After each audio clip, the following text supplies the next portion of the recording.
The first speaker is Marina Terragni, and thank you so much, and over to you, Marina.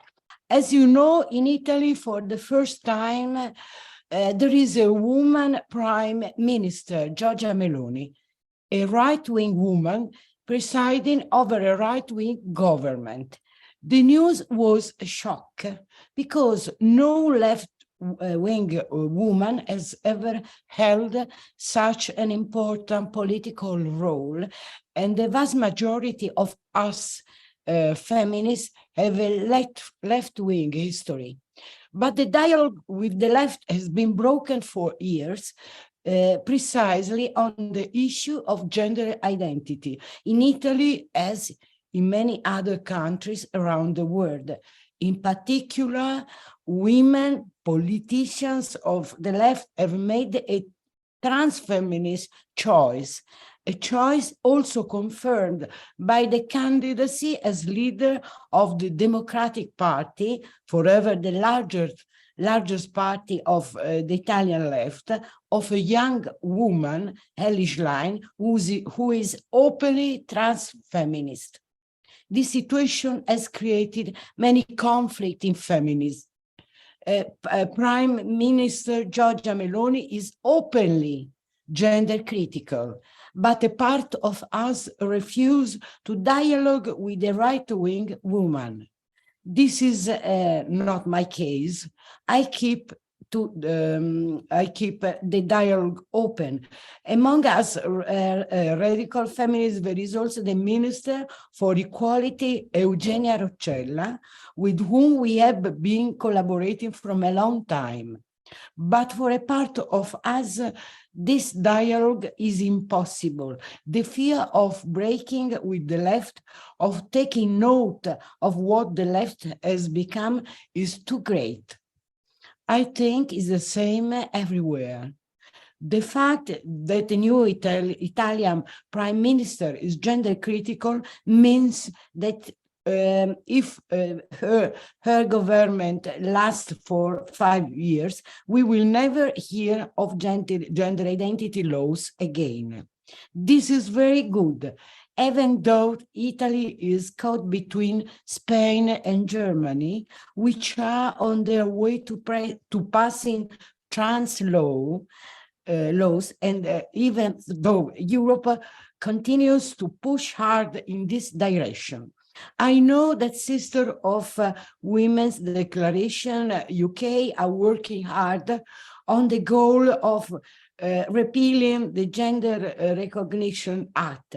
Italy has a very similar law, which came into effect much early in 1982, and is similarly wrong. But despite the fact that the current majority in Italy is right-wing, and therefore, in theory, in favor of repealing the law, few politicians today would support a repeal because it would be very unpopular and judged cruel. We would also be against the church, which continues to have considerable power in Italy. Plus, Pope Francis is much more transphilic than Joseph Ratzinger. The gender issue was among the main issues that divided them, because Ratzinger was strongly gender critical.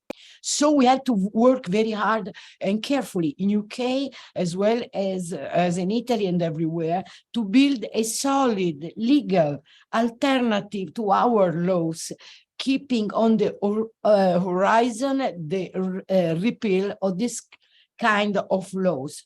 I talked about this just a few days ago with Alessandra Steriti, who wrote about on the Critic UK. It is about building a legal theory that demonstrates the need to repeal the Gender Recognition Act and other similar laws that concern the change of sex.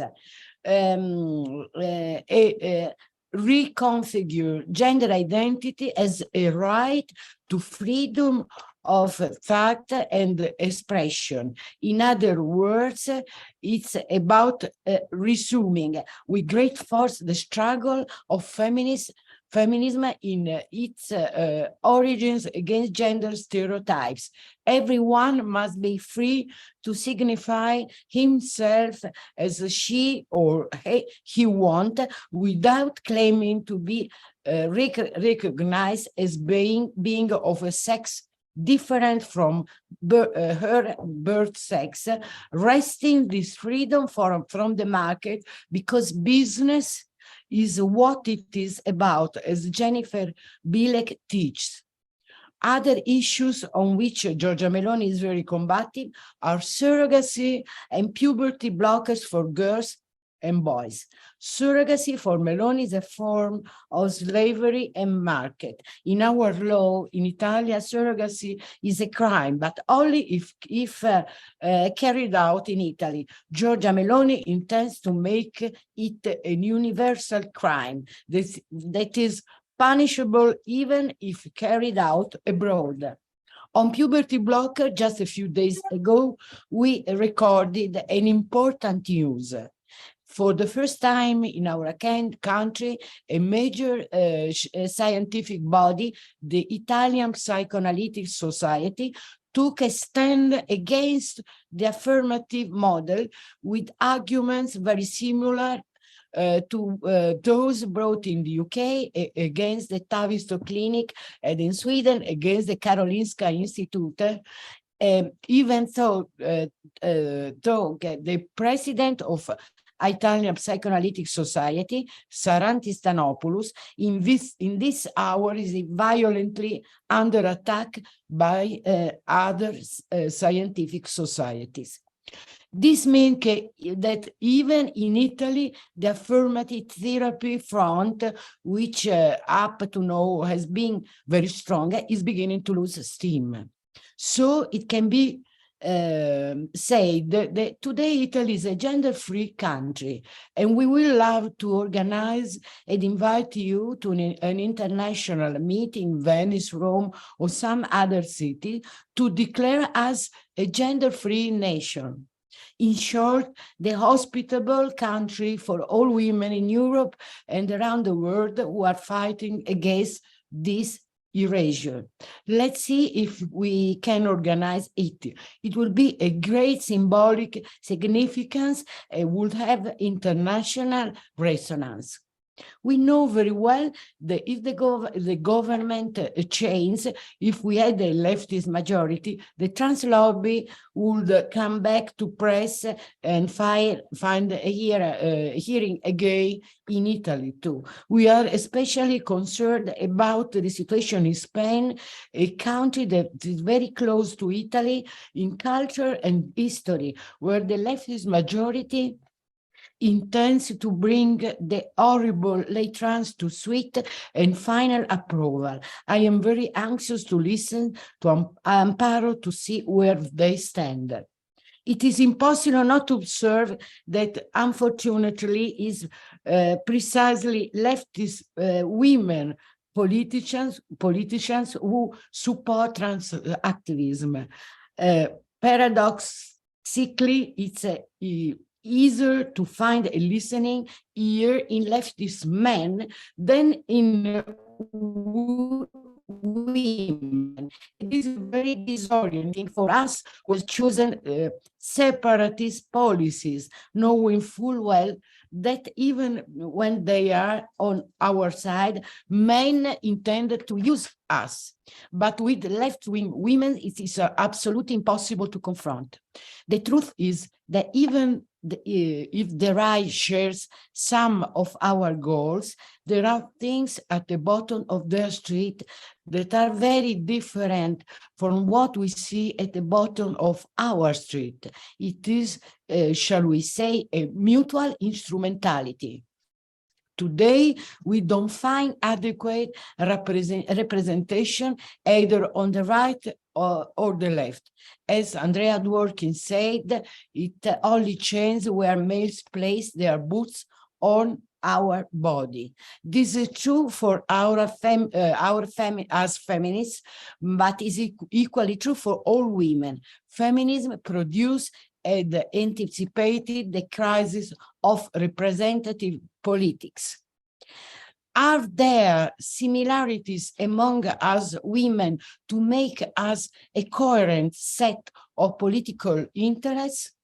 As a French revolutionary, Hollande de Gauche wondered, will women always be divided from one another? Will they never form a single body? In Italy, we tried this at the last election in September by formulating a program that we titled A Political Horizon Common to Women of All Parties, a program that was much discussed even in the mainstream press. By now, we women and feminists have accumulated enormous political knowledge. We know very well where we want to go, keeping on the horizon resistance to the transhuman front. We could have a global political program that could be declined on the basis of the differences between our countries, because we are a global political movement. However, we know that all attempts to form feminist parties have failed. So at the moment, what we try to do is to bargain on our points with all political parties. That's the indication that Simone Weil gave. Make free alliance on single goals with everyone and dissolve them when the goals are different. But is it sufficient? I conclude by saying that this is an issue to think carefully about. We should trust that, as Olympe said, the goals that hold us together are naturally shared by most women in the world. We are only the vanguards of widespread women's thinking. The question to put at the center of reflection then is, how do we win? What are the tools that enable us to be effective? By constantly keeping this thinking at the center, in Italy, we were able to stop a law introducing gender identity, the Zan law, and we were able to move the scientific world on the issue of puberty blockers, which we have been working on for so long. The question of the effectiveness of our policies must be at the center, because too many are content with mere testimony, which is very important, but no longer enough today. Today we have to win. We are destined to win against male domination for us and for the world, which is in a danger of dying along with a dying male.